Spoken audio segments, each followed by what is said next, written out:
Profe, buenos días. No se olviden, chicos, de ir Buenos días, profe. encendiendo sus cámaras para el día de hoy, ¿ok? Antes de continuar, sí, con la introducción al derecho, sobre todo, necesito que me ayuden, sí, vamos a terminar de exponer acerca de justamente el derecho natural y el derecho positivo. No sé a qué grupo quiere participar o quiere empezar.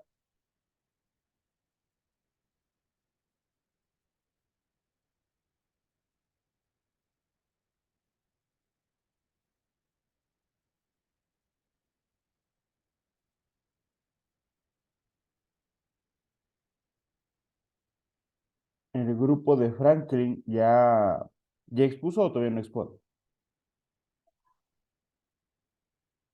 No, profe, si quiere le expongo, no hay problema. Dale, empieza. Muchas gracias.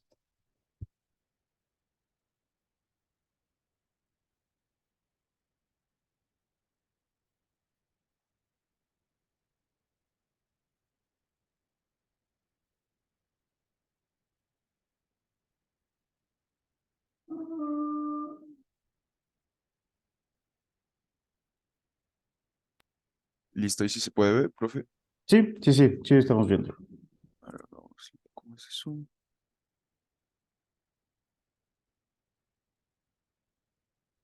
Listo, profe. Bueno, nuestro grupo, al ser un número par, nos tocó el derecho positivo. El derecho positivo es aquel que abarca un solo derecho, es decir, no existe ningún otro derecho capaz de influir en el mundo del derecho.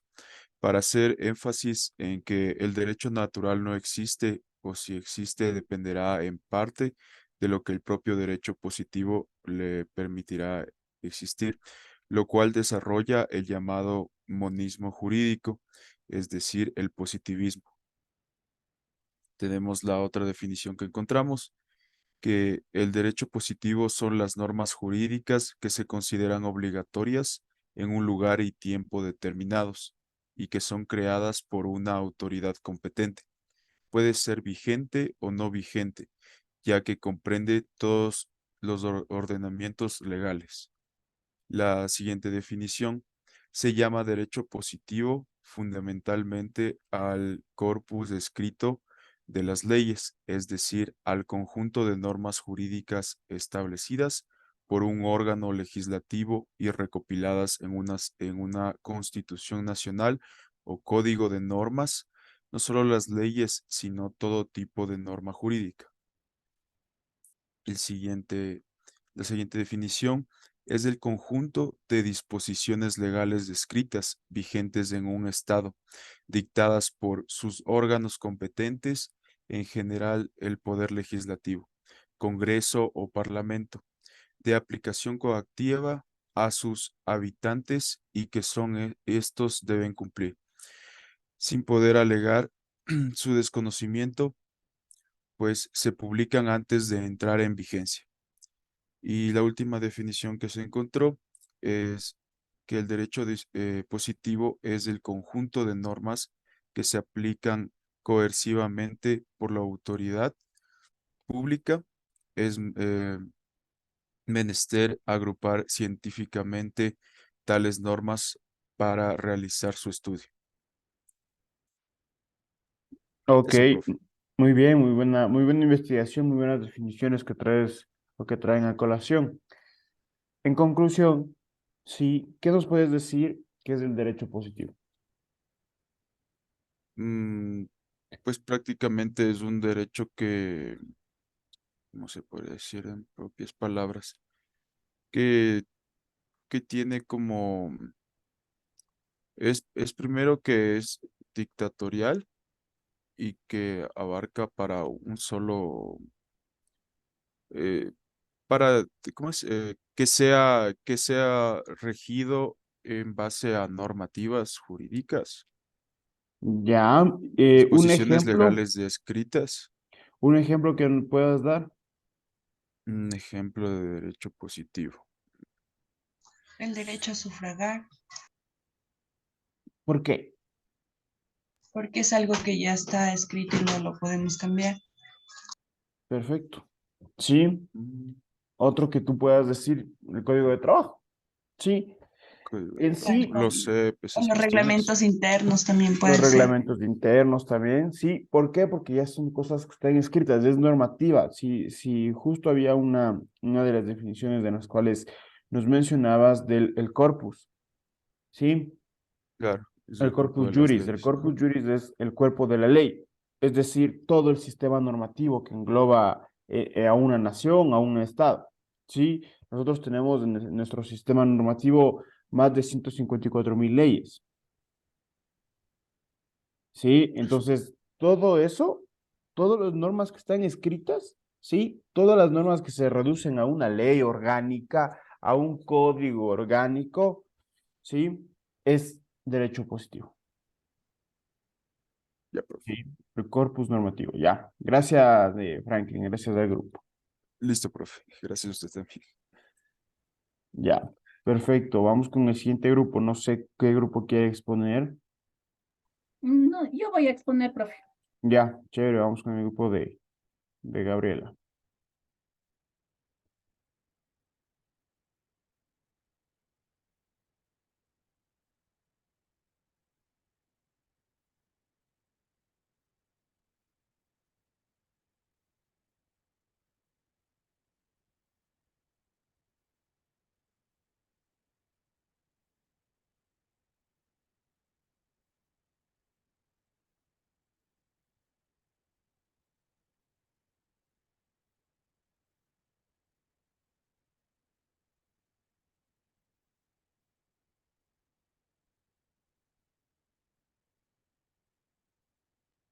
Sí se ve, Sí, sí, estamos viéndolo.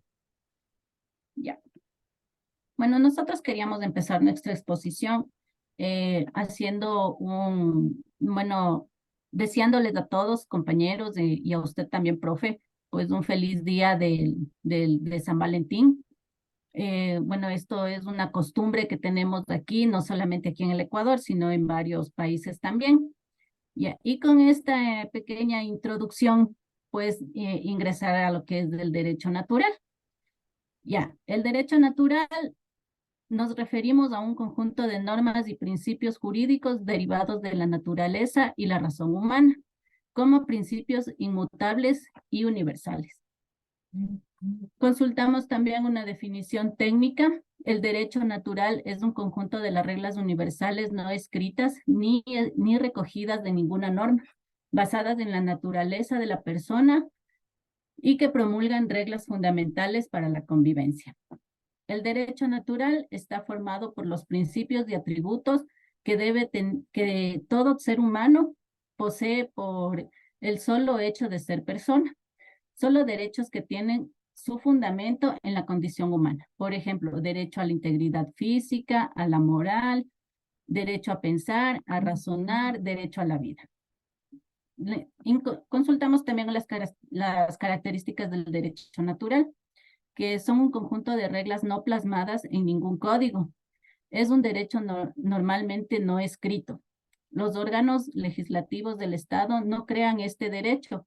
Se conoce también a este derecho como ius naturalista. Ius naturalista quiere decir que viene de la naturaleza y cree en la razón y no en la autoridad para determinar reglas de convivencia. Los derechos fundamentales que se encuentran recogidos en los textos normativos actuales se basan en el derecho natural, es decir, que son la base del derecho positivo. Por ejemplo, la Carta de Derechos Fundamentales. Son la base de los derechos humanos universales como los entendemos hoy en día.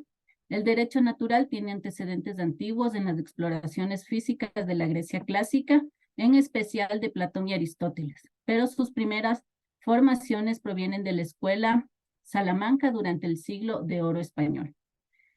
Finalmente, los derechos naturales actúan por un marco supralegal, dado que sus consideraciones sobre el bien y el mal son universales.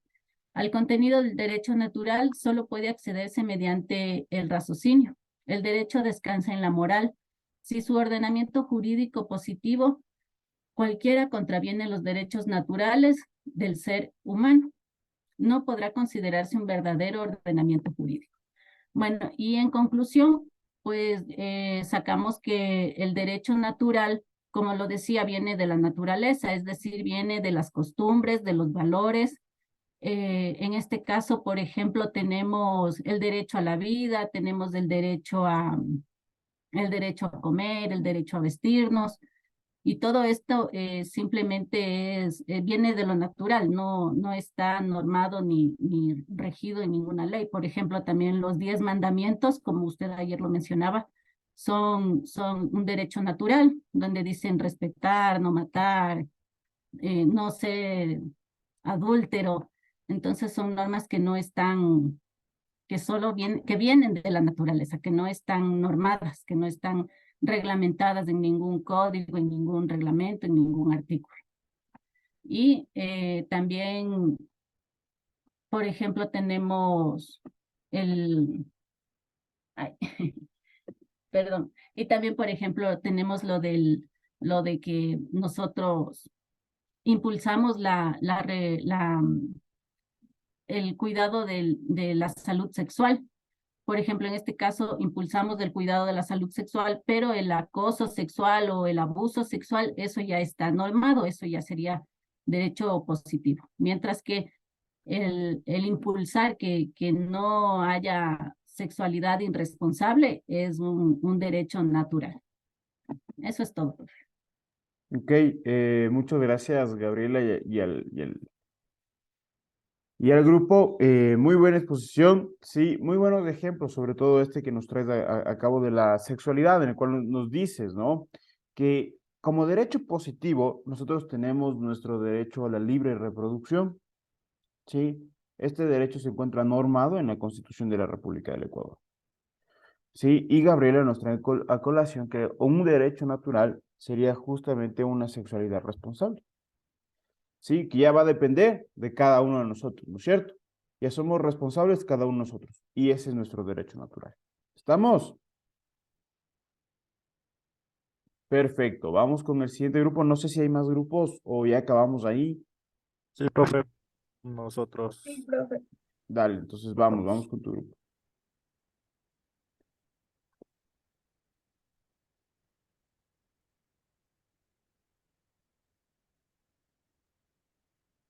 Bueno, buenos días, profe. Buenos días, compañeros. Les vamos a exponer lo que es el derecho natural.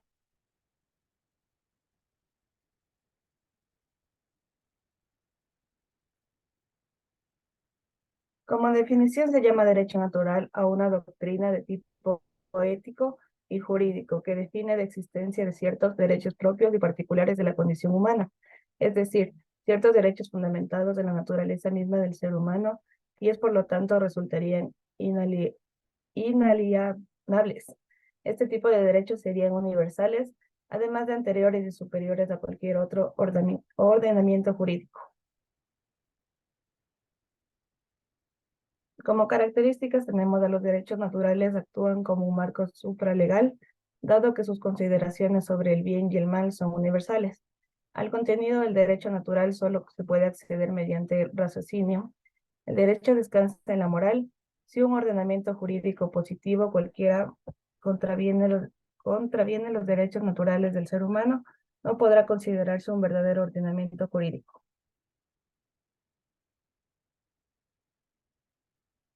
Como ejemplos, los derechos humanos contemporáneos, ninguna ley del planeta puede contravenir legalmente los derechos humanos, como son los derechos a la vida, a la educación, a tener un nombre y una nacionalidad, a un justo proceso en caso de cometer algún crimen o alguna legítima defensa.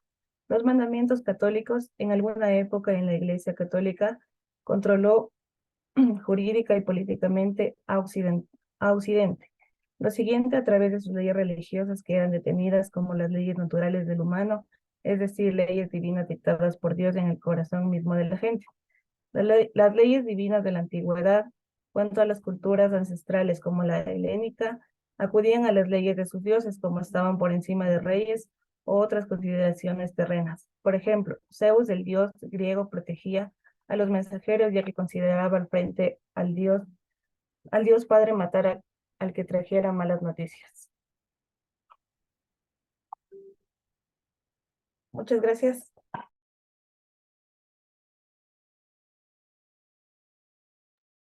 Ok, entonces, ¿qué nos puedes decir que es el derecho natural? Sería el derecho que tenemos todos, o sea, como decía, a la vida, a tener la nacionalidad, el Si yo derecho, te digo que este derecho, por ejemplo, a la vida, por ejemplo, a la nacionalidad, se encuentran en la Constitución, se encuentran en una Declaración Universal de Derechos Humanos, ¿qué me puedes decir al respecto? ¿Qué es derecho natural o qué es derecho positivo? es derecho natural. ¿Por qué? Ahí es ese derecho positivo, porque ya está normado. Ya está escrito, ¿no es cierto? Ya sale más, sale, por así decirlo, sale de la esfera del derecho natural y entra a la esfera del derecho positivo porque ya se encuentra escrito, ya se encuentra en una norma, ¿sí? Ya se encuentra en una normativa. Si bien es cierto, nosotros tenemos ese derecho al cual se hace mención, que por el simple hecho de ser seres humanos, nosotros ya gozamos de ese derecho, ¿sí? Ya gozamos y por eso se considera derecho natural. Pero, ¿tú crees que, por ejemplo, el derecho a la identidad, ¿sí? Nos vayan a respetar nuestros derechos si es que no se encuentra escrito?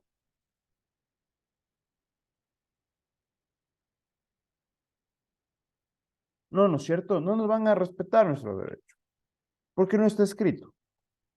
Sí, ese es el conflicto que existe con justamente estos derechos que mencionas. Si bien es cierto, sí, por ser seres humanos ya gozamos de esos derechos. Sí, porque es la naturaleza como tal. Sí, pero si no está escrito, no nos paran bola, en pocas. ¿Estamos? Sí, profe. ¿Hay más grupos, tal vez? Sí, profe. A ver.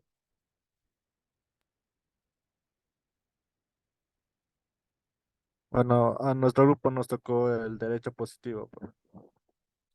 Derecho positivo. El derecho positivo es el derecho vigente que representa el conjunto de normas que regula la convivencia humana en un lugar y en un momento determinado. Es el conjunto de reglas establecidas por las leyes, las costumbres y todos los demás elementos que integran el pensamiento jurídico del Estado.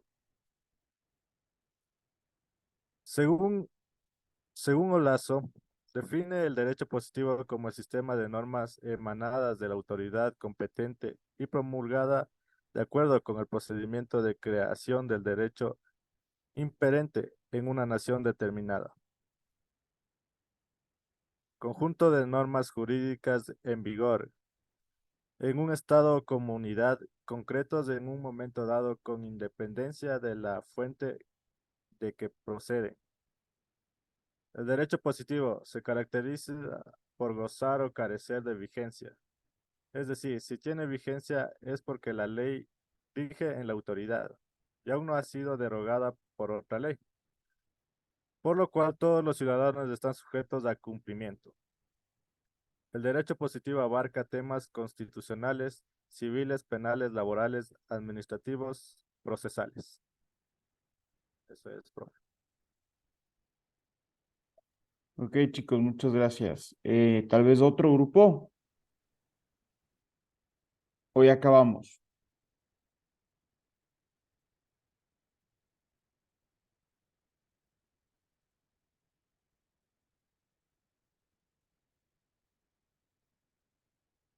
Ok, entonces ya acabamos. Vamos a empezar con clases. Sí. Eh, Primero, lógicamente, vamos a justamente como que a darnos cuenta qué es lo que investigamos. Derecho natural, ¿no es cierto? Se establece que no son normas escritas, son normas que nacen con el ser humano, ¿sí? Son normativas a las cuales nosotros podemos decir, nosotros podemos mencionar, ¿sí? Que por el hecho de ser humano yo ya tengo este derecho natural, ¿sí? Este conjunto de principios morales. Y el derecho positivo es un conjunto de normas de carácter escritas, ¿sí? De carácter escritas. ¿Estamos? Perfecto. Profe, una consulta. Dime. Un derecho natural se digamos, el derecho natural más se da en las comunidades, ¿verdad? Comunidades pequeñas. Porque por lo general en las comunidades pequeñas siempre hay como que un dirigente. Ujú.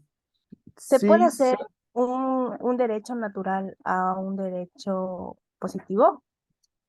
o sea, si tú plasmas, por ejemplo, los principios y tal de una comunidad en una norma, ¿sí? O le escribes como tal en una ley, en un reglamento, etcétera, pues se hace positivo tranquilamente. Ah, ya, gracias. Ya, o sea, en sí tienes que escribirle, sí, plasmarle en escrito. Gabriela, Sí, yo tengo una duda, profe, respecto a esto. Por ejemplo, ¿la justicia indígena es un derecho natural o es es derecho positivo? es un derecho natural. Y te explico O por sea, qué. Porque se requieren principios. así esté en el artículo de la Constitución que ellos pueden realizar la justicia indígena, igual es derecho natural. Claro, porque te explico justamente esto, ¿ok? En la Constitución se reconoce dos tipos de justicia, ¿no es cierto? Justicia ordinaria, que es la que nosotros tenemos, la que nosotros acudimos a la unidad judicial, al juez, etcétera, y la justicia indígena, ¿sí? Pero solo estamos dando el reconocimiento para que no exista ningún tipo de problemas.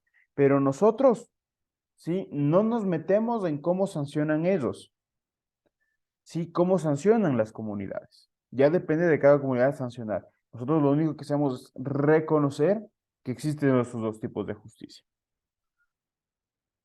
Ah, ¿sí? y así lo que pasa es que yo consultando lo del derecho natural que nos tocó exponer, revisé esto de la justicia indígena, pero no estaba segura si era derecho natural o como ya estaba reconocido en la Constitución, era positivo, por eso no di el ejemplo, porque estaba con esa pequeña Claro. duda. Ya, Sí, profe. es derecho natural en virtud de que ellos se manejan o sancionan mediante sus costumbres y sus principios. No hay nada escrito, o sea, no hay un código orgánico integral penal de la comunidad de los Áchilas, por ejemplo. No hay. Sí, no existe. Ellos sancionan dependiendo de la infracción que se comete y de los principios y costumbres que tenga esa comunidad. ¿Sí? Ustedes deben saber que en el oriente ecuatoriano hay comunidades que son pueblos no contactados. Sí, hay comunidades, pueblos y nacionalidades indígenas en el que se ha cometido genocidio. Sí, que han cometido genocidio. ¿Saben lo que es el genocidio? Destruir a Eh, a otra raza o otra cultura. ¿Sí? O sea, acabar con esa cultura. Ha habido casos, ¿sí? Que en el cual una cultura ha acabado con otra, ¿sí? Y son delitos de genocidio, pero nosotros como tenemos nuestra propia justicia y ustedes tienen su justicia, no podemos sancionar nosotros, ¿sí? A pesar de que hayan matado a sus hombres, hayan robado a sus mujeres y les hayan violado, ¿sí? No podemos meternos. Y es justicia de ellos. Entonces, si nosotros nos metemos, vulneramos derechos humanos y ahí sí comienza todo lo demás. Estamos, chicos, ¿sí? sí, profe. En el caso de Sumoco Sai sería igual del derecho al buen vivir. Sería natural, ¿o no? El summa causae, ¿sí? Los derechos del buen vivir, es un derecho positivo, ¿sí? ¿Por qué? Porque este summa causae nace en el 2008, ¿sí? O lo implementan en el 2008, que justamente llega a darse la nueva constitución, ¿sí? Y se dan estos derechos del buen vivir, de que nosotros debemos tener educación, salud, etcétera, etcétera, etcétera, etcétera. Sí, pero summa causae, en términos de las comunidades indígenas, ¿sí? No significa, pues, derechos, ¿no es cierto? El summa causae significa buen vivir, y el buen vivir para ellos no es el buen vivir nuestro, sí, que yo tenga todos sus derechos, sino el buen vivir de ellos es estar tranquilos con la naturaleza. la relación entre el ser humano y la naturaleza. ¿Sí? No todos los derechos que nosotros decimos. Entonces también está mal contemplado el suma causa en la Constitución. Oh, listo, profe. Listo. Vamos entonces a empezar, sí, con la introducción al derecho parte 2, en el cual tenemos que ver primero la organización jurisdiccional del Estado. Sí, hablando de organización jurisdiccional, yo quiero que ustedes piensen que es cómo se encuentra organizado, cómo se encuentra formado, cuáles son las funciones del Estado ecuatoriano. ¿Sí? Antes de abordar esos 5 poderes, esas 5 funciones que tiene el Ecuador, vamos a mencionar una teoría, ¿sí? Una teoría llamada la teoría de división de poderes. Esta teoría de la división de poderes es dada por Montesquieu, ¿sí? Es dada por Montesquieu. En la época en la que vivía Montesquieu, lógicamente, el poder, ¿sí? Lo llevaba o lo tenía un monarca, ¿sí? Un monarca. La monarquía se llega a considerar como una dictadura. ¿Por qué? Porque todo el poder, todas las funciones de un Estado recaían en una sola persona. Todas las decisiones recaían en una sola persona. Entonces Montesquieu dice, ¿cómo puede ser que una sola persona crea normas, que una sola persona administre el presupuesto estatal y que una sola persona sancione a los seres humanos, a los ciudadanos que incumplan la norma? ¿Qué va a pasar cuando el mismo monarca, el mismo rey, sea el que incumpla una normativa, sea el que incumpla su norma creada? ¿Se va a sancionar? No se va a sancionar, ¿no es cierto? Sí, porque estamos hablando de algo totalmente arbitrario. Entonces, Montesquieu dice, tenemos que separar estas funciones, ¿sí? Tenemos que separar estas funciones y que estas funciones nos puedan dar la posibilidad de que cada persona tenga su función y que no haya arbitrariedad dentro de un gobierno o de un estado. ¿Sí? Él separa y dice que son 3 principales funciones que debe tener un estado. El poder legislativo o la función legislativa, que es la encargada de crear, ¿sí? De crear y adaptar las leyes justamente al presente, ¿sí? O a la situación socioeconómica del país. Tenemos el poder ejecutivo, que es el encargado, ¿sí? De la administración del presupuesto estatal, ¿sí? El encargado de la administración del presupuesto estatal y de generar políticas públicas. Tenemos también, ¿sí? El poder judicial, que llega a ser encargado de sancionar por el incumplimiento de las normas creadas. ¿Sí? Sancionar por el incumplimiento de las normas creadas. Esto crea Montesquieu en su teoría. ¿Sí? Esto crea Montesquieu en su teoría y justamente, ¿sí? Justamente piensa también que estos 3 poderes se pueden controlar entre sí, que no van a necesitar de un órgano externo que les controle a los 3, sino que los 3 poderes se pueden controlar. Es más o menos como lo que pasa ahora, ¿sí? El legislativo, es la asamblea, controla al ejecutivo, que es el presidente. Sí, ¿no es cierto? Le está Sí, controlando. El poder judicial, que son los jueces y las cortes y juzgados, ¿controla al ejecutivo y al legislativo? Sí, están Sí, viendo casos de corrupción y de tal y tal. ¿No es cierto? El ejecutivo controla al legislativo y al judicial. Sí. No sé si ustedes vieron justo después de las elecciones, me acuerdo que fue Guillermo Lazo sacó un comunicado en el cual decía que tales jueces son corruptos. Sí, En la cadena nacional, sí. ajá, es una manera de controlar.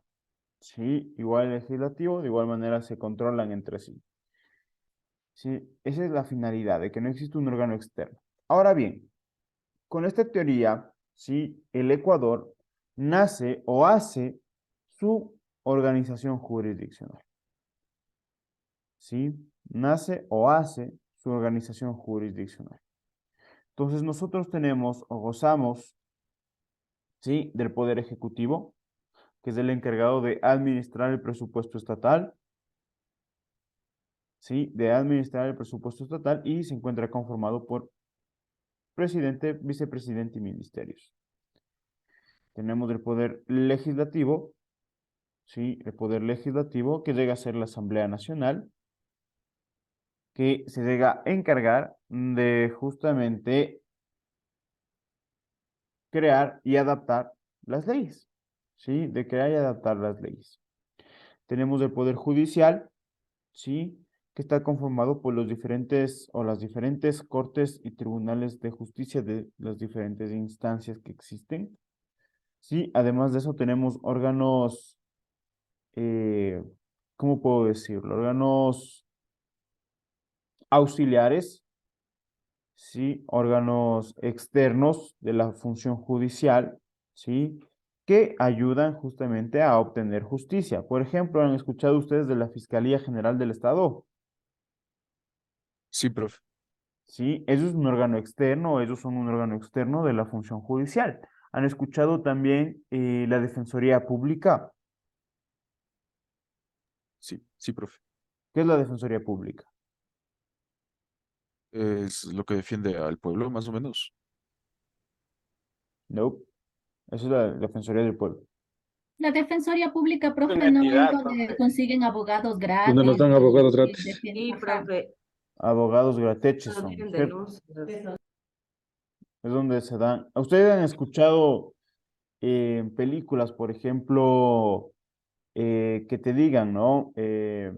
Usted está detenido, usted tiene derecho a guardar silencio, usted tiene derecho a una llamada, usted tiene derecho a un abogado?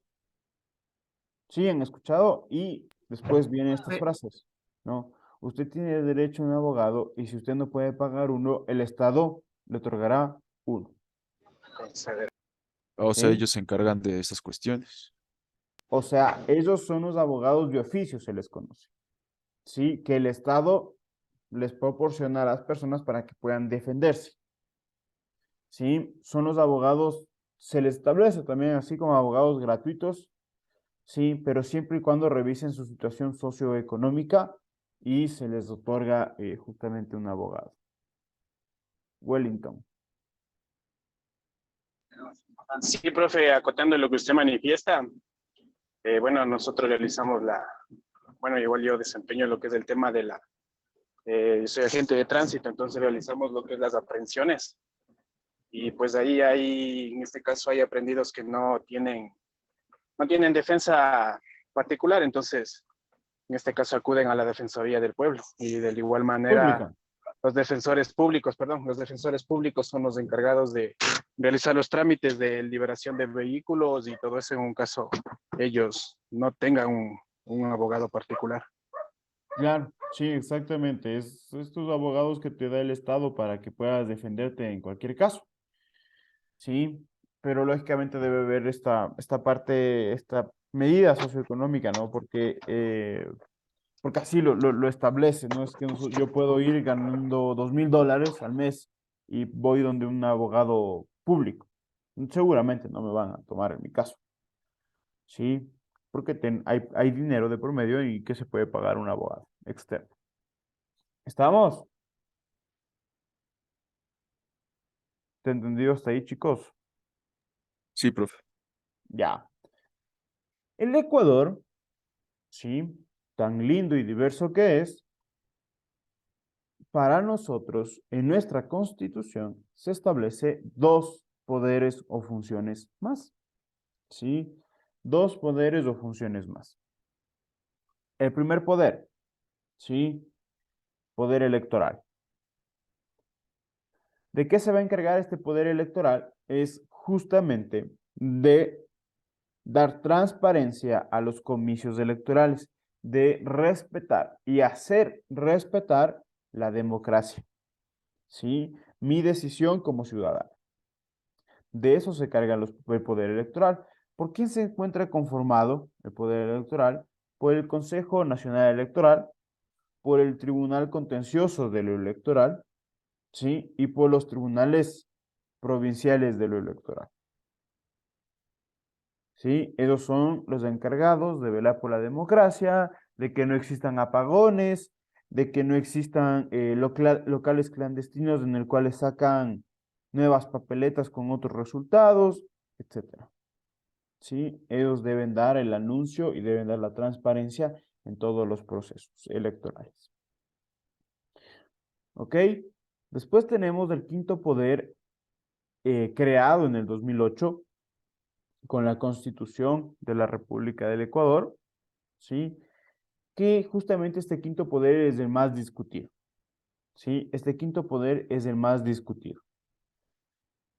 Sí, seguramente han escuchado ustedes también las noticias que no, que el quinto poder, que el Consejo de Participación Ciudadana no debe existir, sí, está mal creado, etcétera, etcétera, etcétera.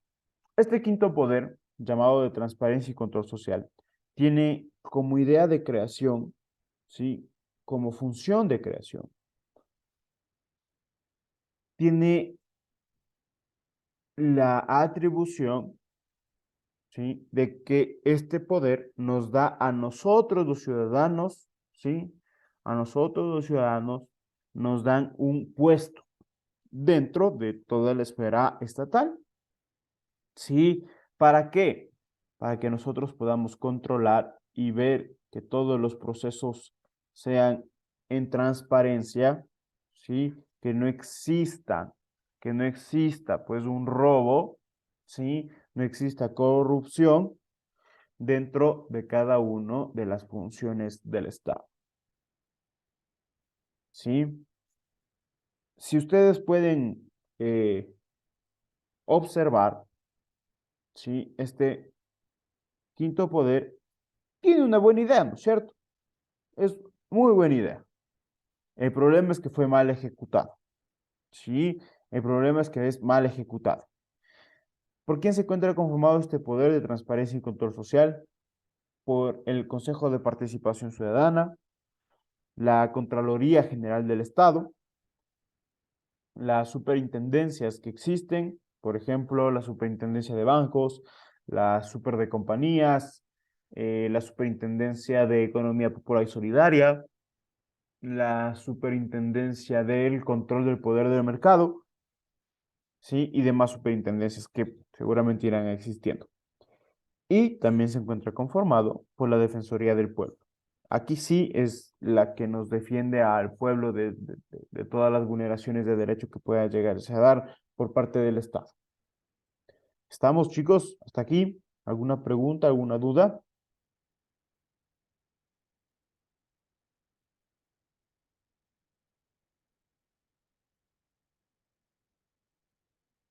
No hay preguntas. Entonces, supongo que Profe, todo está claro. Ajá. yo sí tengo una pregunta. Es decir, esto del Consejo de Participación Ciudadana, de Transparencia y Control Social, y, y el Consejo de la Judicatura, ¿en cuál de estos entra en el judicial? El Consejo de la Judicatura entra, es el órgano de administración de aquí. Es un órgano igual dentro del judicial, pero es un órgano más que nada de administración, ¿sí? De administración, de cómo se está llevando a cabo todos los procesos, cómo se lleva a cabo. Por ejemplo, el Consejo de la Judicatura está encargado justamente de, o lo que ha hecho, ¿no? Lo que más se destaca en el Consejo de la Judicatura para nosotros los abogados es llevar el sistema electrónico, ¿sí? Conocido como e-SATGE. Entonces, es algo que se destaca y la administración ha ido muy bien. ¿Ok? Está en el Poder Judicial. ¿Hasta ahí estamos? Sí, perfecto. Vamos a entrar a justamente analizar, ¿sí? A ver, a conocer sobre los tipos de personas que existen en la ley, ¿sí? Los tipos de personas que existen en la ley. Tenemos la persona natural y tenemos las personas jurídicas. Las personas naturales son todos aquellos individuos de la especie humana, ¿sí? Indiferentemente su raza, su condición, sea su edad, su sexo o su género, no importa. Todos somos personas naturales, todos somos individuos de la especie humana. ¿Sí? Es decir, la persona natural somos todos nosotros. Es Franklin, es Giovanni, es Guadalupe, es Paolo, es Gabriela. Somos todos. Todos somos personas naturales. ¿Ok? Personas jurídicas. La persona jurídica es un ente ficticio con la capacidad de ejercer derechos y contraer obligaciones. ¿Sí? Esta persona jurídica puede ser representada legal o judicial y extrajudicialmente. ¿Sí? En pocas palabras, la persona jurídica son las empresas. ¿Sí? Persona natural somos todos nosotros y persona jurídica las empresas. ¿Sí? Pero ojo, digo las empresas como tal, no al representante legal. Si yo les pregunto, ¿sí? Si yo les pregunto, Paolo Grijalva es representante legal, gerente general, dueño, amo, señor de la corporación La Favorita. ¿Sí? ¿Paolo Grijalva es una persona natural o una persona jurídica? Natural. Jurídica. Jurídica. Jurídica. Natural. A los que me dijeron persona jurídica, ¿por qué persona jurídica? Porque está al frente de la empresa, está representando a la Claro, empresa. y tiene los derechos de contratar obligaciones, como dice ahí el artículo 564. Claro, él podría crear sus propias reglas en la empresa. Porque Puede contrae crear. obligaciones civiles. Y claro, ella es representante de la empresa ante el SRI y bueno, muchas entidades más. Está a cargo de mucho personal. Ya, ¿y por qué sería una persona jurídica? Sí, menciono que la persona jurídica es un ente ficticio. Al ser ficticio es algo que no podemos palpar, ¿no es cierto? Es algo totalmente intangible. Sí, ustedes pueden verme, ustedes pueden, capaz, cuando me vean, me saludan, me topan la mano, ¿sí? Me pueden palpar, ¿no es cierto? Yo sigo siendo una persona natural. ¿Sí?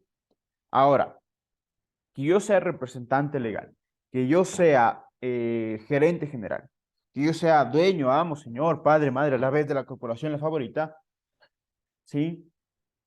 Eso no me quita que sigo siendo una persona natural, solo que estoy ejerciendo un cargo de representación de la persona jurídica.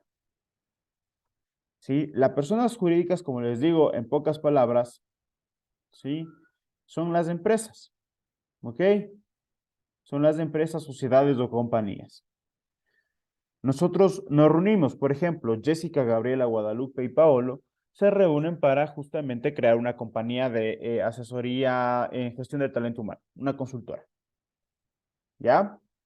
Nosotros nos reunimos, creamos la compañía, se llama Consultora GTH, ¿sí? Gestión del talento humano, ¿sí? Esta de aquí es la persona jurídica que nosotros no vamos a poderle tocar, ¿no es cierto? Vayan, les pongo de tarea, vayan a tocar el corazón, la mano de la corporación La Favorita.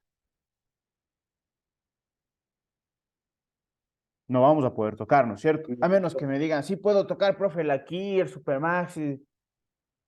Estoy saliendo con una chica del cajero del Supermaxi, también puedo tocar.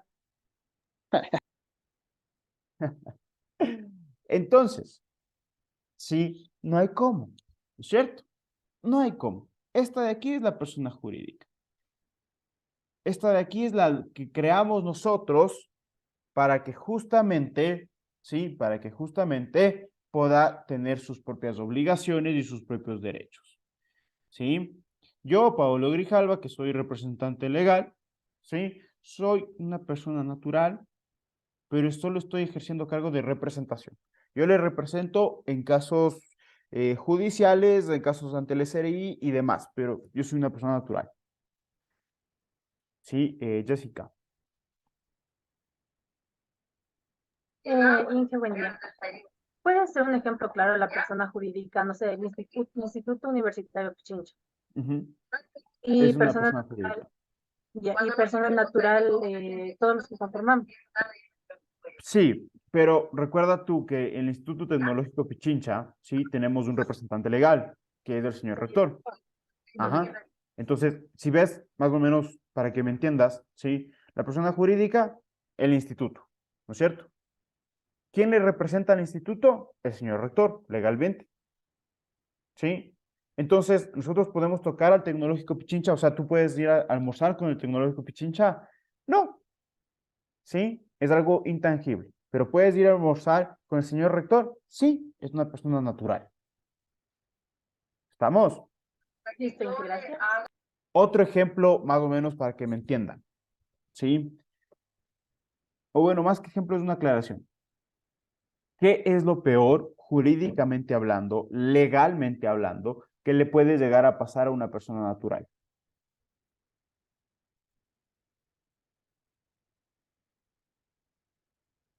¿Qué es lo peor legalmente hablando? ¿Cuál es la peor sanción que existe?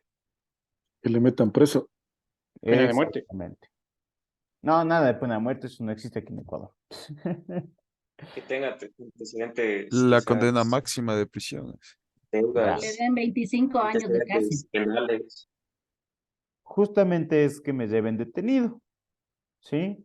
O que me priven de mi libertad. ¿Ok? La privación de libertad es lo peor que le puede pasar a un ser humano. Legalmente hablando, ¿sí? Legalmente hablando. ¿Qué es lo peor, legalmente hablando, que le puede llegar a pasar a una persona jurídica? Que quiebre. El cierre de la... Más que quebrar, Gabriela, el cierre o clausura del lugar, ¿sí? O del negocio. ¿Por qué? Porque la quiebra se da por mala administración, ¿sí? Mientras que el cerrar o el clausurar un lugar es por falta o por una sanción, ¿sí? Entonces, es lo peor que le puede pasar la clausura. Lógicamente, ¿sí? A la persona jurídica no vamos a poderle llevar presa, ¿no es cierto? No vamos a poderle llevar detenida. No vamos a decir, bueno, en la Tacunga está la corporación La Favorita. No. ¿Sí? Lo peor que puede llegar a pasar, la clausura.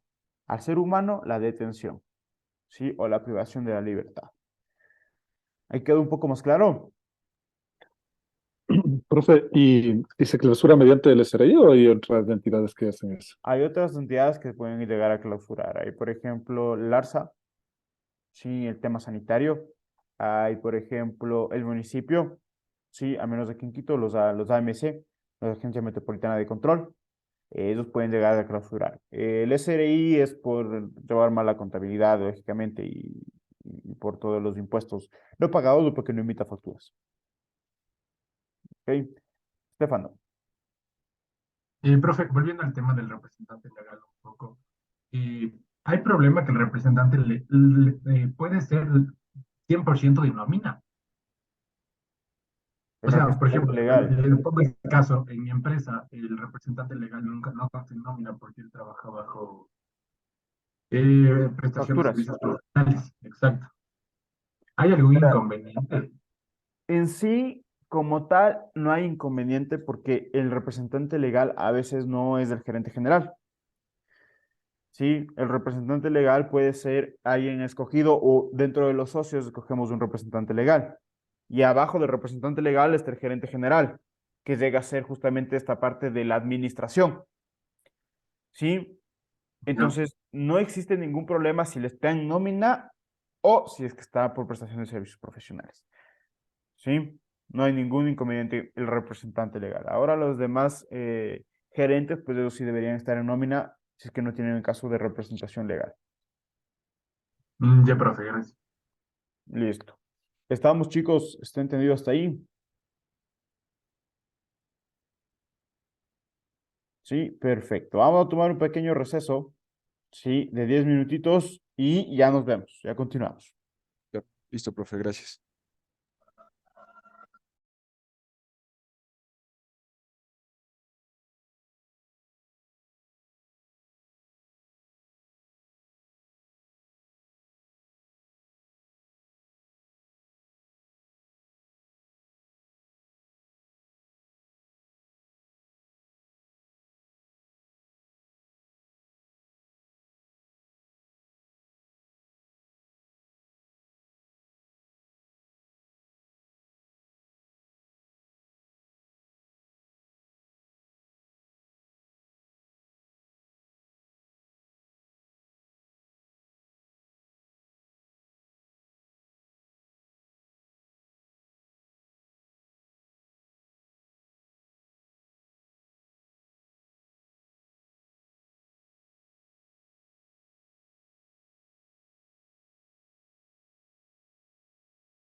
Chicos, regresamos.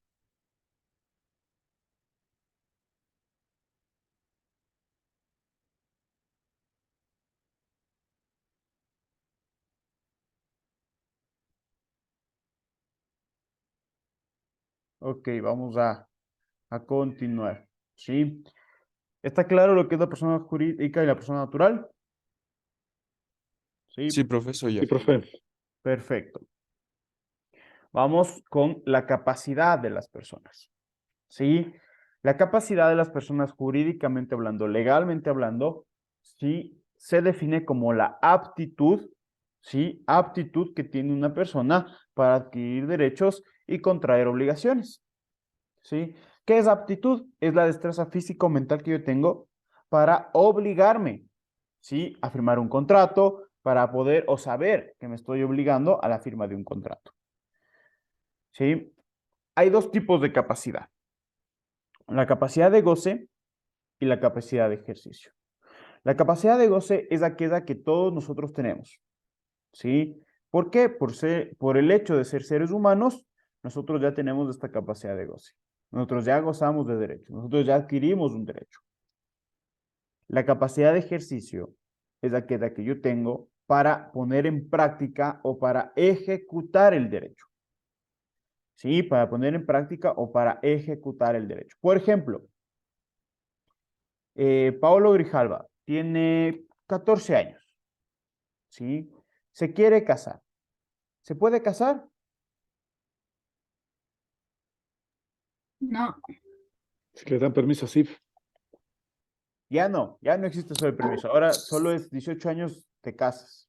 Sí, ya no existe el permiso. Ya no les darán casar a sus hijas. Sí, ya no existe eso. Ahora, sí, yo tengo mi derecho, ¿no es cierto?, a contraer matrimonio. ¿Sí? Pero no puedo ejecutar porque no tengo esta destreza mental. ¿Sí? Para saber qué estoy firmando o qué estoy haciendo. Capacidad de ejercicio. Pablo Grijalva tiene 18 años. Se quiere casar. ¿Se puede casar? Sí, sí se puede casar, ¿no es cierto? Porque ya tengo la capacidad mental según la ley. ¿No es cierto? ¿Estamos? Javier dice se puede, pero no se debe. ¿Estamos, chicos? ¿Hasta ahí está claro? ¿O quieren otro ejemplo? Profe, ¿puede decir otro ejemplo, por Otro favor? ejemplo, profe. A ver. Paolo Grijalva tiene 13 años. ¿Puede trabajar? No. Antes sí, ahorita ya no. Ya no se puede, ¿no es cierto? No puedo trabajar. ¿Sí? Pero ¿tengo o no tengo mi derecho al trabajo? Sí, está escrito en la Sí, Constitución, está escrito en la Declaración Universal de Derechos Humanos, tengo mi derecho al trabajo, pero aún no puedo ejecutarlo, aún no puedo ponerlo en práctica. Paolo Grijalva tiene 18 años. ¿Puede trabajar? sí, Ya porque puede, ya es mayor de edad. ¿no es cierto? Ya tengo esa capacidad, ya tengo esa aptitud, ya tengo esa destreza físico-mental, ¿sí? Para poder firmar un contrato. ¿Estamos? Ya lo puse en práctica, ya tengo esa capacidad para ponerlo en práctica. Gabriela. sí, profe. A ver, tengo una consulta referente a los ejemplos que pone. Es decir, que uno tiene el derecho desde que nace, ¿verdad? Pero la Ujú. capacidad para ejercer el derecho a partir de los 18 años, ¿en todos los casos o solo en determinados casos? En determinados casos. ¿Por qué? Porque yo puedo trabajar desde los 15 años, legalmente. Sí, legalmente yo puedo trabajar desde los 15 porque hay un contrato llamado contrato juvenil, sí, que te permite desde los 15 años trabajar. Lógicamente tiene otras condiciones, sí, pero yo ya puedo trabajar. ¿Ok?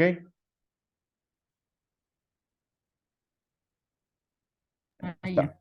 ya, profe. Javier iba a decir algo. Sí, profe. O sea, quería preguntarle, por ejemplo, digamos, un joven de menor de edad hereda una empresa quizás del papá o de los abuelitos. Ujú. En ese caso, no creo que sea o sea, él ya es responsable de hacerse cargo, ¿no? De una empresa. Entonces, ahí creo que asignan a otra persona, ¿no? Para que, o sea el tutor o El le curador. guíe. Ujú. Sí, Y exactamente. en el caso de la licencia, profe, porque, por ejemplo, claro, mi hermano cuando era menor de edad, él quería sacar la licencia a los 16 años, pero él tenía a mi papi que firmaron un Una documento que garantía. se hacía responsable. Pero en el caso de que mi hermano se accidente, el responsable llega a ser mi papi. O sea, en este Claro, caso, debe ser tu papá. Debe ser tu papá porque justamente firmar este documento es como, es el representante legal, ¿sí? De un menor de edad. Si llega a hacer un accidente, el representante legal es el culpable, ¿sí? Entonces, va por ahí. Ahora, en todo lo que mencionaste acerca de de que hereda una empresa, ¿sí? Siempre a los menores de edad se les da un tutor o un curador, ¿sí? Para que puedan administrar sus bienes. Ellos no pueden administrar por sí solos, ellos no pueden firmar ningún contrato, ¿sí? Si no firma el tutor o el curador, dependiendo de sea el caso. ¿Estamos? ¿Para todos está claro? Sí, Sí, profe. Ya, buenísimo. Pasamos ahora con la incapacidad. Sí, primero quiero recordar que la incapacidad no es lo mismo que discapacidad, ¿ok? La incapacidad no es lo mismo que una discapacidad. La discapacidad, pues, puede ser por alguna enfermedad degenerativa, por alguna condición en la cual nos encontremos, pero es más de salud. La incapacidad, ¿sí? No es de salud. La incapacidad es la falta de aptitud legal, la falta de esta destreza física o mental para poderme obligar a firmar un contrato. ¿Sí? Hay dos tipos de incapacidad, la incapacidad absoluta y la incapacidad relativa.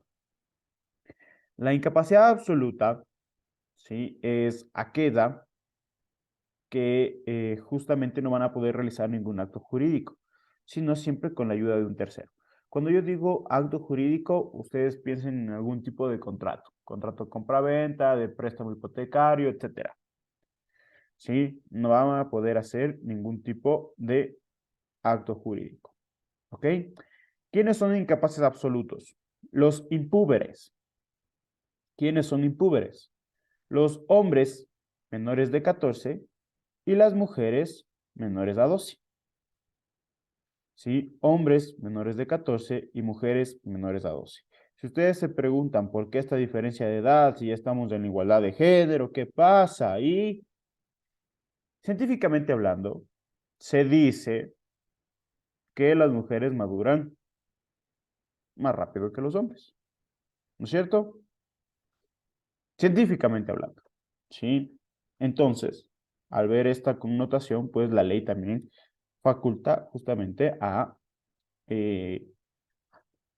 esta teoría, ¿sí? De que los hombres, los impúberes, serán hombres menores de 14 y mujeres menores de 12 años. ¿Quién más es un incapaz absoluto? Los dementes comprobados, ¿sí? Los dementes comprobados. ¿Quiénes son los dementes comprobados? Son las personas que tienen una afectación, ¿sí? Una afectación en su salud mental, ¿sí? No se encuentran en la realidad, ¿sí? No se encuentran en la realidad. Por ponerles un ejemplo, cuando yo hacía mis prácticas, trabajé con una profesora mía en el derecho penal, trabajé en la Corte Nacional de Justicia y en la Fiscalía. Eh, Hubo un caso, no sé si ustedes se acuerdan, que se incendió medio Guápulo, ¿sí? Media montaña de Guápulo se incendió, ¿sí? Hace unos años atrás. Lógicamente capturaron y detuvieron a la persona que, que propició este incendio, ¿sí? Y cuando fuimos a tomar las versiones, el señor nos decía, es que el elefante rosado me dijo que lo haga. ¿sí? El elefante rosado, el elefante rosado, el elefante rosado. Y claro, ahí te quedas pensando, esta persona no está en la realidad, ¿no es cierto? Esta persona no está ubicada en la realidad.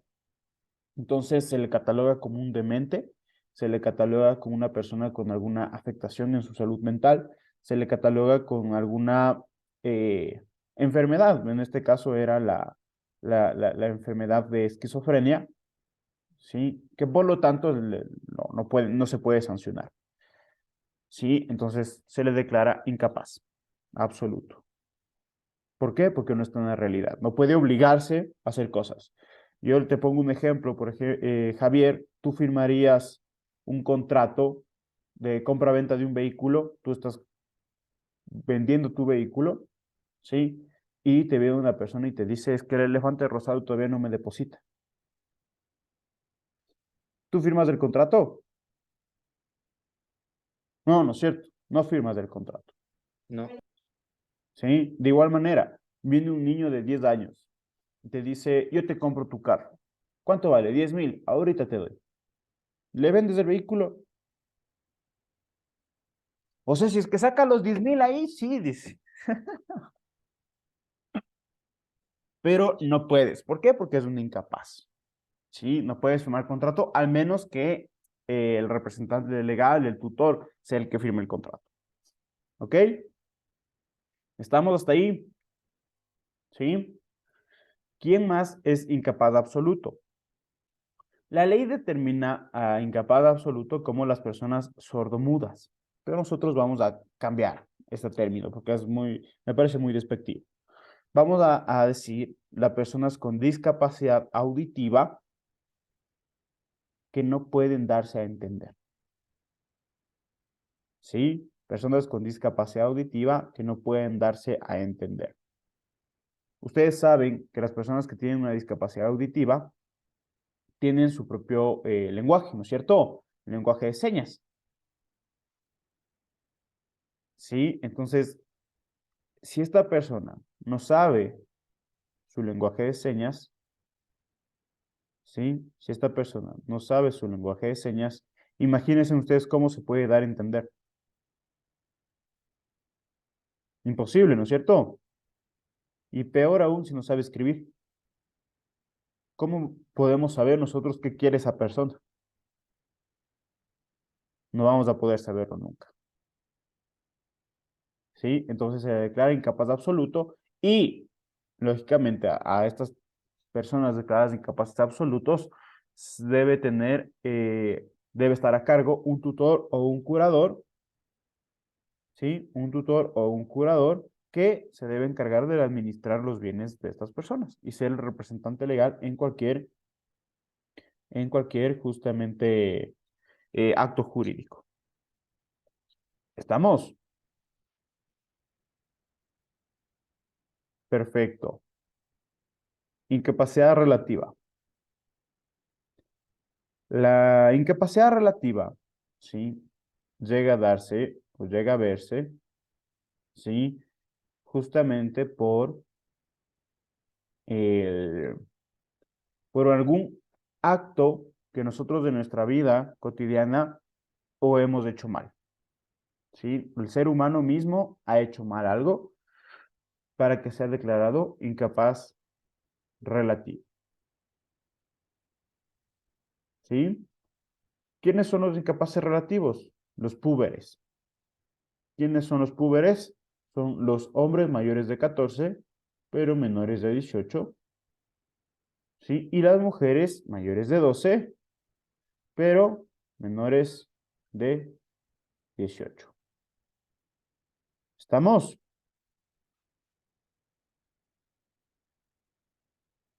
Ya.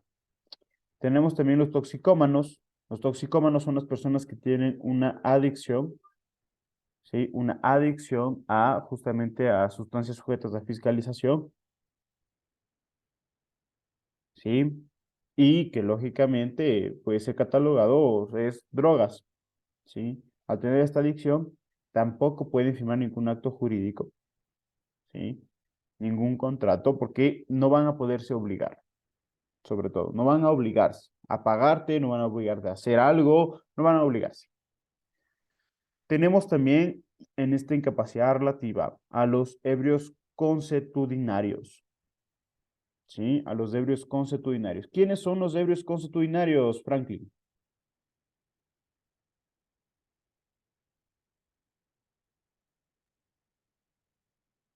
Las personas que son que disipadores. Los ebrios consuetudinarios. ¿Quiénes son los ebrios Los consuetudinarios? alcohólicos. Los Los que alcohólicos. dependen del alcohol. Ebrios Que dependen de algo Dependientes. de específico. costumbre. Los ebrios. Los ebrios. Los O sea, yo, alcohólicos.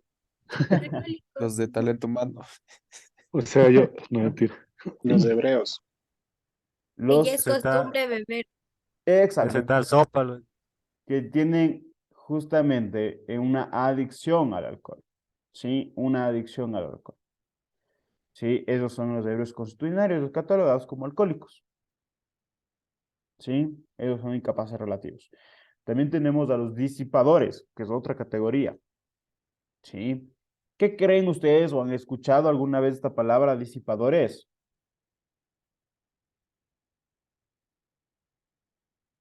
Yo sí he escuchado, pero no tengo muy claro qué significa. Ok. Los Dice, Dime. profe, los disipadores no son los que están libando en la calle. No, no. No. Esos son los libadores públicos, en vía pública, no. Los disipadores sí son las personas que pierden desproporcionadamente su economía, ¿sí? Pierden desproporcionadamente su economía en juegos de azar. ¿Sí? Los llamados apostadores. ¿Sí? Los llamados apostadores.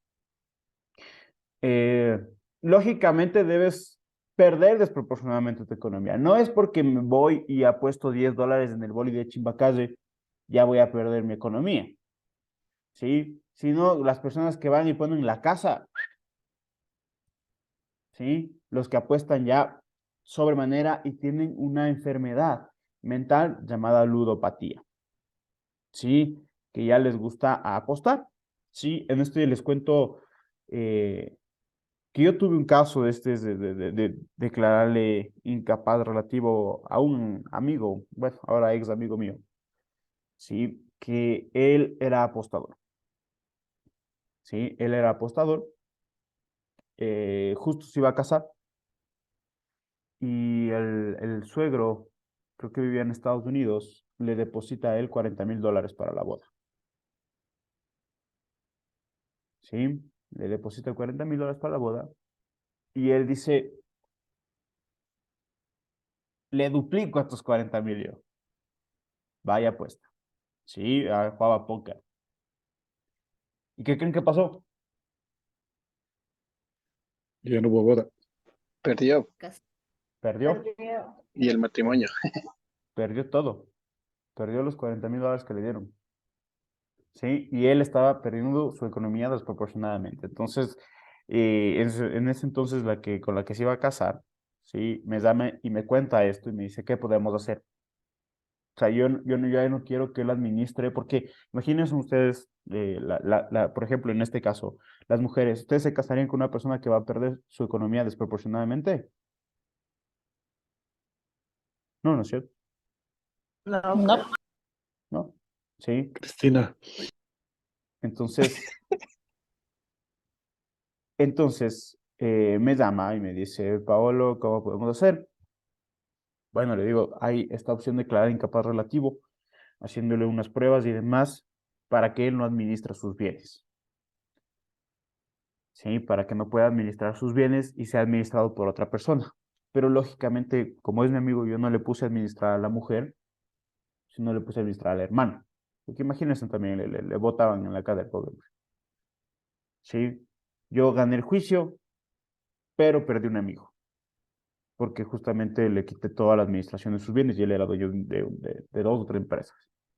Entonces, justamente, todos estos incapaces relativos debe haber un juicio de por medio, llamado juicio de interdicción, para que sean declarados incapaces y que no puedan administrar sus bienes ni puedan firmar ningún acto jurídico. Gabriela. Sí, profe, ¿puede repetir? Dijo que tienen una enfermedad mental llamada ¿cómo? Ludopatía. Ludopatía. Ludopatía. Ya, gracias. La ludopatía es esa enfermedad que tienen los apostadores de que te llaman o te es adicto a apostar. ¿Sí? Ahora, ¿quién más son incapaces relativos? Los quebrados e insolentes. ¿Sí? Me imagino que estos sí han escuchado, ¿cierto? La quiebra y la insolvencia. ¿Sí? La quiebra es justamente es perder, ¿sí? Es perder desproporcionadamente la economía, ¿sí? O a su vez perder la liquidez económica, ¿sí? ¿Quién quiebra? ¿Sí? ¿O ustedes piensan que la quiebra y la insolvencia es lo mismo? ¿Qué me dicen? No es lo mismo, No profe. es lo mismo. No, no es lo ¿Cuál es la mismo. diferencia? ¿Cuál creen que es la diferencia? La quiebra cuando ya no tiene ningún recurso de Cuando dinero o algo tuvo, para solventar. claro, cuando tuvo mucho y Ah, ahora ya no tiene. Cuando hay, y pero, la insolvencia que usted dice tiene algo mínimo, pero que no le está alcanzando. o sea, en pocas llega a ser lo mismo, pero, o sea, en pocas sin plata, ¿no es cierto? Está Sin chiros plata, los pero dos. con trabajo es Está el uno, profe. Chiro y endeudado. Gabriela creo que tenía levantada la mano.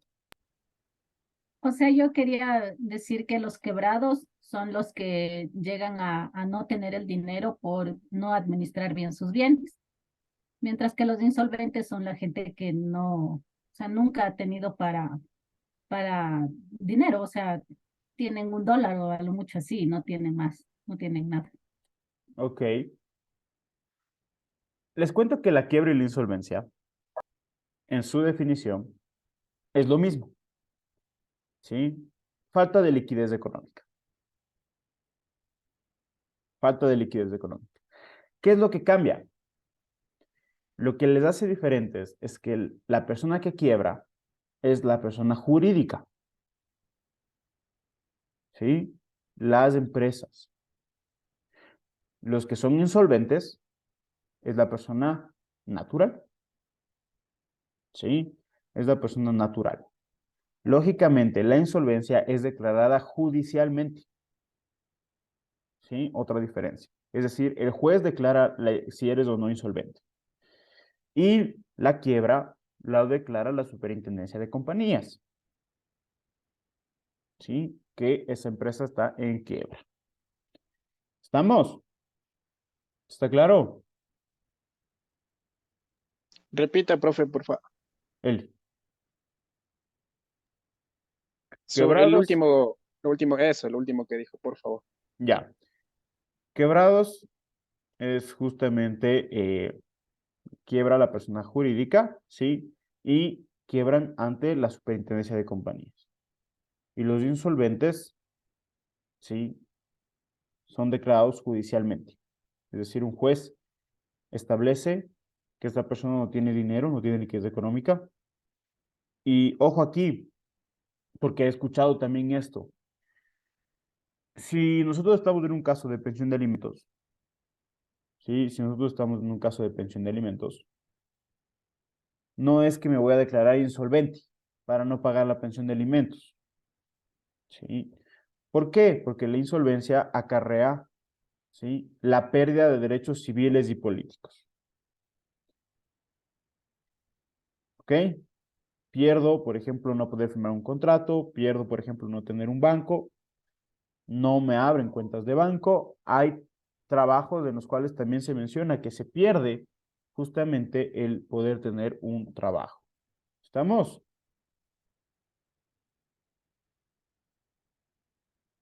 Pero para, en este caso, declarar insolvente, obviamente debe haber una investigación previa. Hay un juicio de por medio. ¿Es cuando estás debiendo al banco? ¿De coactivas? Sí, y ahí empieza todo el juicio y te limitan bienes, te embargan y se ve si es que tienes o no tienes, ¿sí? Si no tienes para pagar, te declaran insolvente. Pero puedes de algún momento volver a tener solvencia y vuelve de nuevo el juicio, reabres el juicio y dices, ya tengo liquidez económica. O sea, la insolvencia sería cuando la persona comienza a perder ya bienes materiales. Ujú, exactamente. Es cuando ya te comienzan a embargar todo. ¿Sí? Y luego para recuperar hay que pagar. O ya no se recuperan nunca los bienes. No, pues ya los bienes ya se llevan al banco porque eso rematan. Es más, si ustedes quieren comprar bienes baratitos y buenos, entren a remates del Consejo de la Judicatura. Ahí venden camionetas último modelo en $18,000 que valen 40,000. Porque rematan al avalúo comercial. Entonces, Sí, sí valdrá así nomás entrar uno como persona así natural. sí, claro, entras a un, ¿cómo te voy a explicar? Entras a un remate, o sea, es tal cual como en las películas que hay la persona con el martillo.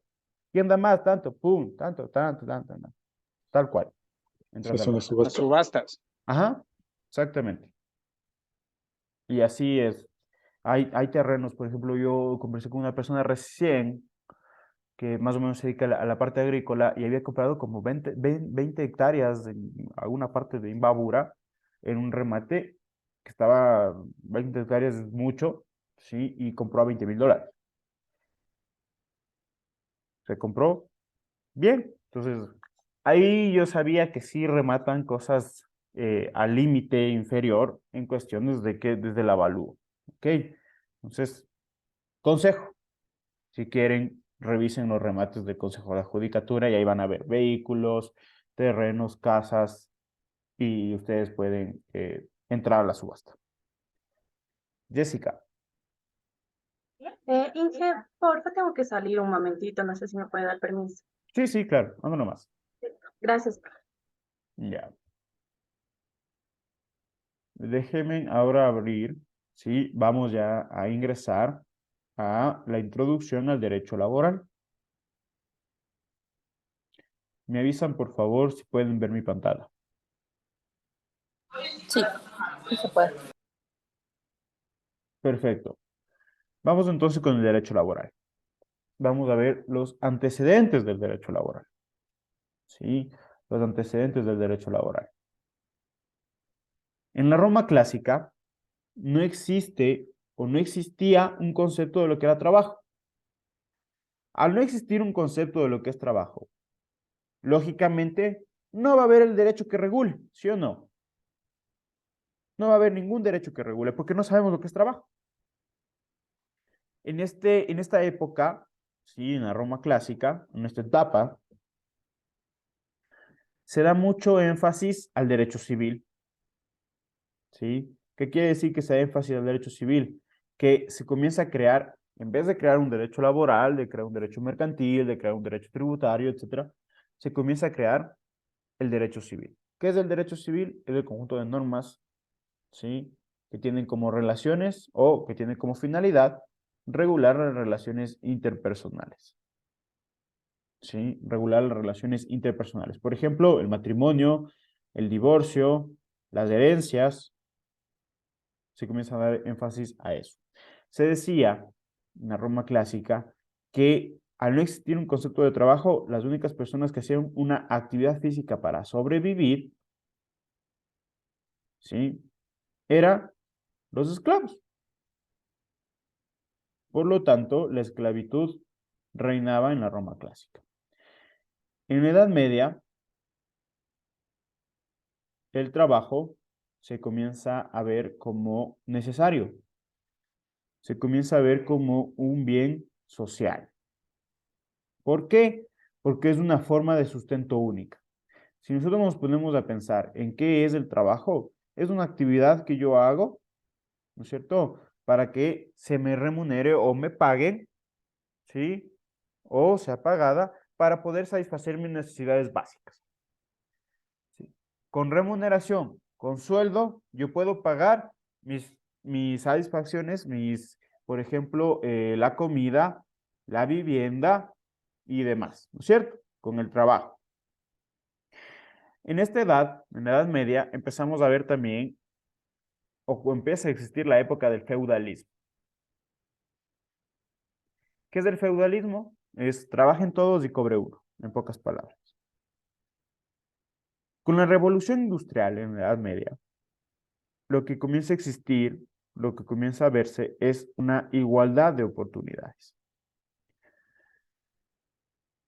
A igualdad de oportunidades, quiero decir que tanto Elizabeth, Gabriela, Paolo, Adriana, Nayeli, ¿sí? Todos nosotros podemos presentarnos a un lugar y tenemos las mismas oportunidades de conseguir el trabajo. ¿Sí? Tenemos las mismas oportunidades de conseguir un trabajo. En la Edad Media, con la Revolución Industrial, también comienza a existir, ¿sí?, la época del consumo. ¿Por qué comienza a existir esta época del consumo? Porque si antes, ¿sí?, artesanalmente hablando, sin maquinaria, se hacía, qué sé yo, un paquete de fideos, ¿sí? Con la revolución industrial, lo que se hizo, lo que se hace, es que haya 20, 30 paquetes de fideos y nosotros podamos comprar y consumir. Entonces empezó la época de consumo. En la Edad Moderna, con la Revolución Francesa, ¿sí?, se comienza a ver ya los primeros pincelazos, los primeros vestigios, ¿sí?, de lo que son los derechos de los trabajadores. A 1940 nace o se ve la gran importancia, ¿sí?, o es una norma que es un hito en el derecho laboral porque comienza a existir, ¿sí?, más derechos de los trabajadores. Y la norma es llamada Manifiesto Comunista del Derecho del Trabajo. ¿Sí? Es el Manifiesto Comunista del Derecho al Trabajo. Este manifiesto, ¿sí?, comunista, ve, o lo que se ve, ¿sí?, es primero mayor bienestar del trabajador. ¿Sí? Mayor bienestar del trabajador. Comenzamos a ver también aquí los movimientos sindicales, es decir, el derecho a permitirme asociarme libremente para defender mis derechos. Y comienza a existir la expansión de sectores medios. ¿Qué quiere decir expansión de sectores medios? Que comenzamos ahora ya a profesionalizarnos, ¿sí?, a especializarnos en cierta rama, en cierta materia. ¿Está entendido? Con estos antecedentes, nosotros podemos ahora definir lo que es el derecho laboral. El derecho laboral es un conjunto de normas, ¿sí?, de carácter regulatorias. ¿Qué van a regular estas normas? Van a regular la relación entre el empleador y el trabajador. ¿Para qué? Para que no existan conflictos laborales, para que no exista vulneración de derechos. En el Ecuador, cabe recalcar que existen dos tipos de derecho laboral, ¿sí?, o dos normas de carácter de derecho laboral. La primera es el Código de Trabajo, que es la que vemos en esta materia, ¿sí?, que es más para el sector privado. Y tenemos también la Ley Orgánica del Servicio Público, considerada como LOSEP. La LOSEP, en su gran mayoría, es para servidores públicos. ¿Sí? Es para servidores públicos. En esta materia, lo que vamos a enfocarnos es en el Código de Trabajo. ¿Alguna pregunta? ¿Hasta aquí? ¿O todo está claro? Sí, profe. Profe, una preguntita. Ajá. En el caso de las empresas, empresas públicas, ¿qué tipo de, no sé, de código laboral se estaría utilizando? Verás, en las empresas públicas, depende de la empresa pública. ¿Sí? Porque hay empresas públicas que, por ejemplo, tienen un sindicato. Ese sindicato es con código de trabajo. ¿Sí? Si es que están trabajando, o sea, entraron por un concurso de méritos de oposición, ¿sí?, ya no es LOSEP. La ley orgánica para las empresas públicas es considerada como la LOEP. ¿sí? La Ley Orgánica de Empresas Públicas, que en este caso se rige toda la unidad de talento humano, la unidad administrativa de talento humano, porque es, sí, la UTH. ¿Estamos, Zaira?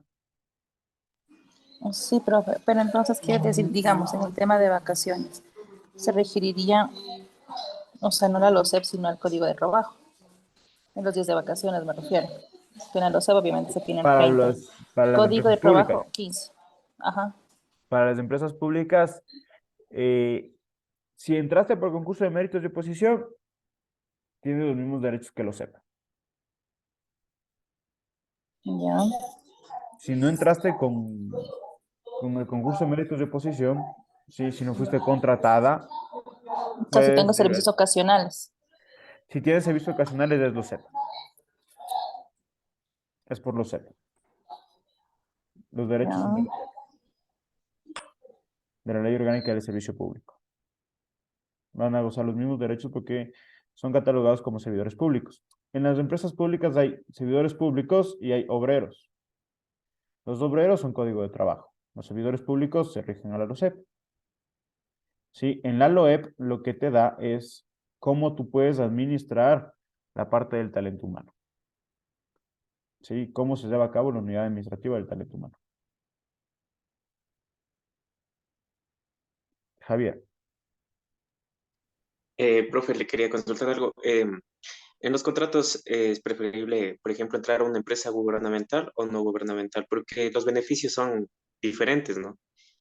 En la empresa no gubernamental no te dan utilidades, no tienes algunos beneficios, pero en la gubernamental sí, o sea, pero en el caso de la no gubernamental se ven a ver otros beneficios, ¿no? Entonces, el código de trabajo es igual, ¿no? O cambia por la empresa que es diferente. Verás, si te refieres a empresas, a ver, ¿cómo te explico? Cuando me dices no gubernamentales, te refieres a empresas privadas. Sí, empresas privadas. ¿Qué es preferible hacer? Depende mucho de lo que quiere la persona, ¿sí? Porque en el sector público no te desarrollas como profesional, sino te quedas ahí estable y tranquilo, pero no tienes un desarrollo, un crecimiento profesional. En las empresas privadas sí hay un desarrollo y un crecimiento profesional, ¿sí? Porque tienen justamente avanzado este sistema de capacitaciones y demás, mientras que en las empresas públicas o en los servicios públicos, tú eres catalogado un SP, SP1, SP2, SP3, SP4, SP5, dependiendo del rango y de los estudios que tengan.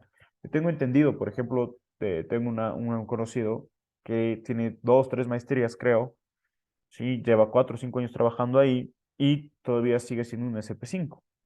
No puede ascender, ¿sí? Entonces no tiene ese crecimiento profesional. Mientras que en la empresa privada sí. Ahora, ¿cuál es la diferencia o qué es lo que podemos ver? Si bien es cierto, en la empresa privada tienes beneficios, en el sentido de que tienes utilidades, ¿sí? O que te dan utilidades. En lo público no hay utilidades, pero tienes más estabilidad laboral.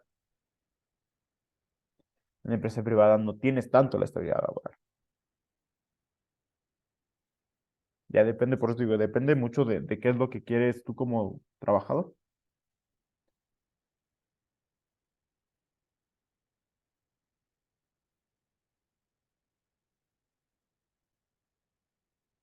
¿Está claro, Javier? Sí, profe. Pero el código de trabajo sigue siendo el mismo para ambas, ¿no? Eso te digo, en el privado es código de trabajo y en lo público es la ley orgánica de servicio público. Ya.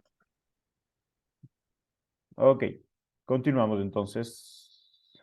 ¿Hasta ahí está claro? ¿No hay preguntas? ¿Más preguntas tal vez?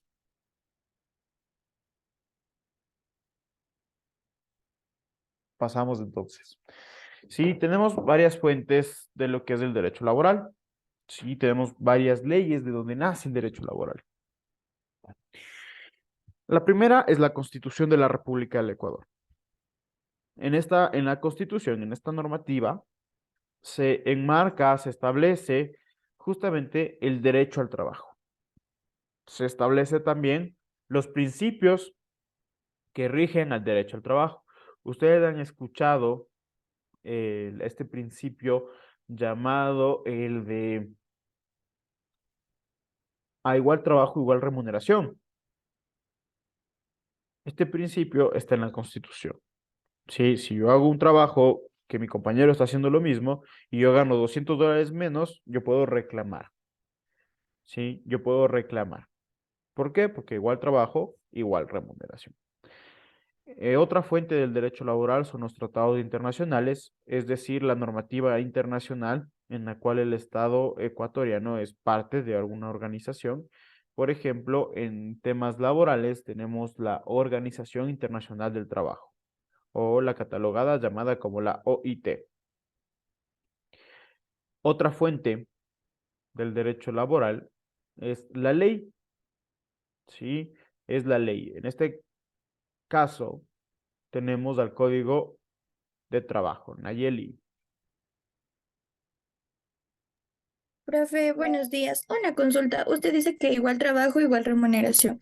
¿Eso también sería para pasantes? No, la ley de pasantías es otro tema. O sea, Ah, ok. claro, ese es otro tema, eso es totalmente diferente. Ya, gracias, profe. Ya, perfecto. Entonces, la ley nos quedamos y decimos que el Código de Trabajo es la norma mandatoria, ¿sí? Dentro del sector privado y, por así decirlo, es la en donde nace todos los derechos, donde nace todas las relaciones entre el trabajador y el empleador.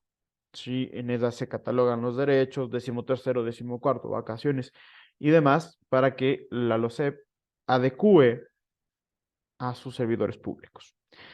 Tenemos también reglamentos. Los reglamentos, por ejemplo, los reglamentos internos de trabajo, también nos establecen, ¿no es cierto?, cómo van a ser la relación entre el trabajador y el empleador. Nos dicen cuáles son nuestras obligaciones, nuestros beneficios, nuestras prohibiciones en caso de trabajar en alguna empresa. ¿Estaba claro?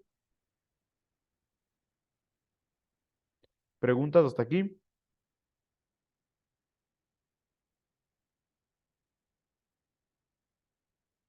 Ok, pasamos entonces.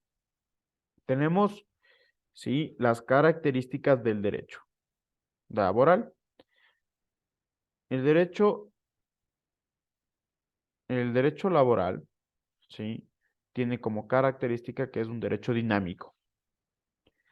¿Qué quiere decir que es un derecho dinámico? Que está siempre en constante cambio, está siempre en constante evolución para tratar de regular justamente las nuevas formas de trabajar.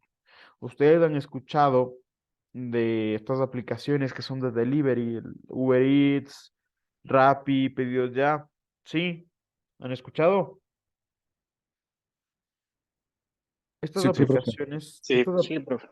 estas aplicaciones de delivery, ¿sí? A los motorizados, por ejemplo, no tienen un contrato de trabajo, sino ellos trabajan contra entrega.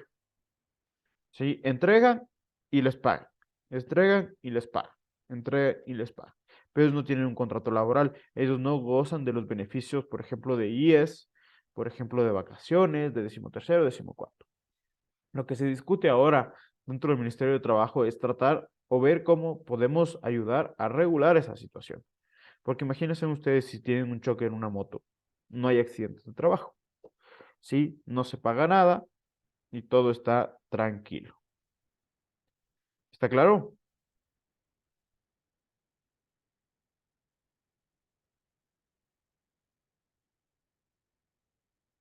Ok. Es un derecho social. ¿Qué quiere decir que es un derecho social? Que justamente siempre va a buscar el bienestar de la mayoría. Siempre va a buscar el bienestar de la mayoría. ¿Sí? En ese sentido tenemos que la mayoría, ¿sí?, de la sociedad somos las personas que estamos ahora laborando. Entonces, el derecho laboral lo que va a buscar es regular y que se sientan bien todos los trabajadores. Es también un derecho, Zaira.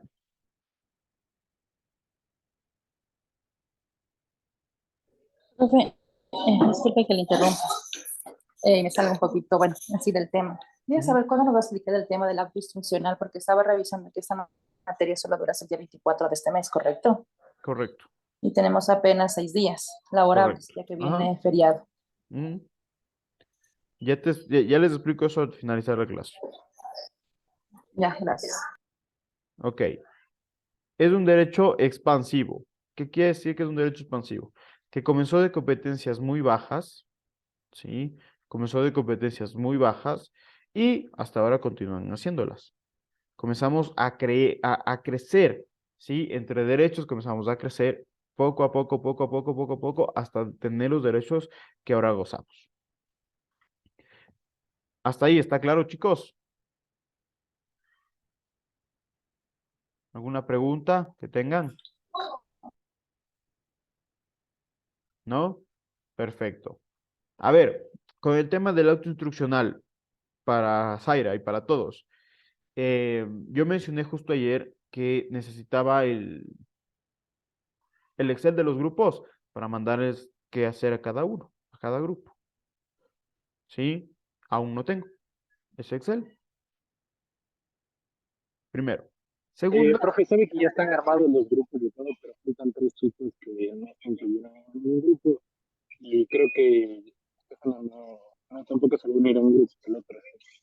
Ya vamos a ver. Justamente mándame el Excel y cuáles son las personas que no están unidas a un grupo. Ya, profe, de momento le voy a mandar una foto que les mandé a los chicos, porque el Excel tengo en la computadora de mi casa y ahorita estoy ya dirigiéndome el trabajo. Ok. Estefano. El otro. Profe, yo tengo una pregunta respecto a los grupos. ¿De cuántas personas debe ser el grupo? Yo les dije que eran entre 5 y 6, ¿no es cierto? Más o menos. Sí, porque los grupos que dice Estefano Viveros están de 7, por eso le pregunto. No hay problema. Si te juntas ahí, no hay lío en alguno de esos grupos. No se hagan lío por los Listo, profe. grupos. No se hagan lío por los grupos. Una vez que me envíen, justamente que me mande Estefano esto, para yo decirles, ¿sí? Cuáles son sus temas. Pero ustedes deben pensar que el autoinstruccional es un ensayo. ¿Sí? De mínimo 3 hojas, máximo 5 hojas. Del tema que les proponga. Eso es el autoinstruccional. ¿Sí? ¿Preguntas, dudas, inquietudes? Fecha de entrega, profe. La fecha de entrega, lógicamente, si ya me manda hoy Estefano, les voy a poner, déjenme abrir mi calendario. La fecha de entrega va a ser para el 4.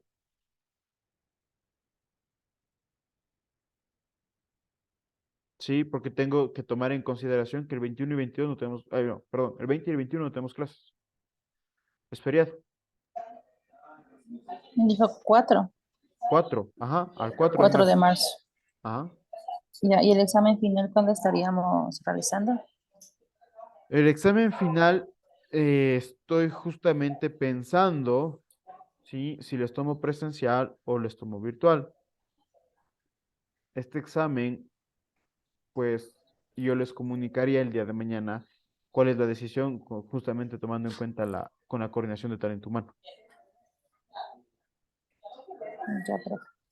Ya. Estamos, chicos. Entonces, esperemos eso y ya. Entonces, nos vemos el día de mañana, chicos. Profe, el examen va a ser Buen día, presencial. profe. Eso les digo, no sé todavía. Ah, Porque yo sé mandar a hacer alguna actividad para que no tengan que estar viniendo al instituto a dar el examen, sino yo califico esa actividad como examen, ¿sí? Pero déjenme todavía pensar. ¿Estamos? Ya, profe, gracias. Listo, profe. Muchas gracias. Buen día, profe. Hasta luego. Hasta mañana, profe. Mañana, Hasta mañana, profe. Hasta Gracias. mañana, profe.